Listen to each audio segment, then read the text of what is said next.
See, you started without me. Do you have any plans this weekend? We talking Cabo? The location's a surprise.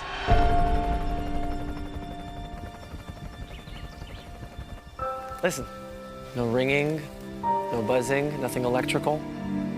Is it hunting season? Look, someone is living here. Come on, we should leave. Who are you people? He's seen the operation. Hey, stop!